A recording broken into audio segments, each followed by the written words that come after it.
আমার এই যদি সারাদিন যাও সারাদিন আমার কোনো কষ্ট হবে না, আর একটা লোকেই পাবে না। আমি কাজে উড়াই, মিলিয়ে উঠাই, নিয়ে অন্য মানে ফাড়ে, আমরা তো ফাড়ি না, অন্য লোকেরা ফাড়ে, আমরা খালি উঠেই দিই।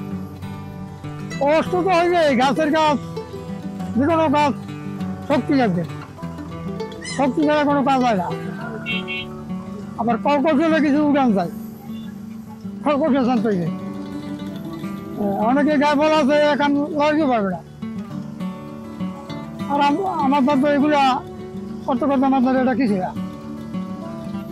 না, এটা কোনো টেকনিক নেই, এটা তো শক্তি, যা আপনার ক্যাপাসিটি। শক্তি ছাড়া আমরা কোনো ইনভাই করি না। আমি কাজ করি এখানে বর্তমান 22 বছর, কাজ করি প্রায় 30 বছর উপরে। আমরা এই যে 7-8 জন লোক আছি, আমরা এই করি সারা বছর। আর যদি অবসর টাইমে কাম নাই, গ্রামে কিছু গাছ কাটে, ওগুলো মাঝে মাঝে আমরা যাই। যখন এটা কাজ নাই, তাই তো গ্রাম যে অনেক লোক হয়, ভাই আমার দুটো গাছ কাটিয়ে দেন, দিই কাটিয়ে।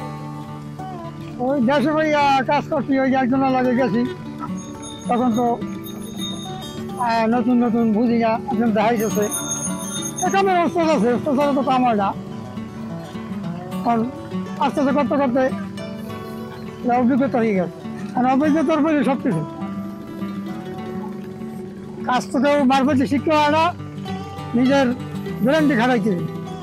এই কাজটা করলে আমি ভালো হইবে, এই কাজটা করলে আমার যে হাত পা ভালো থাকবে। বিকেলবেলা ঢুকে আবার তোর শরীরে ব্যথা ব্যথা হয়, করার কিছু নাই। কারণ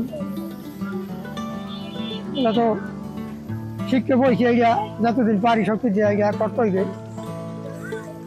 না পারলে যখন শক্তি থাকবে না, এটা অন্য একটা কাজ করতে হইবে। আমি তো আগে দেশে চলার কাজ করতাম, এই গাছের কামেই দেশে চলাটা ভরিয়া আর বিভিন্ন এলাকায় লই যেতাম। ঢাকায়, চাঁদপুর, হাজিগঞ্জ, এদিকে এদিকে যাই লই যেতাম ট্রলারে।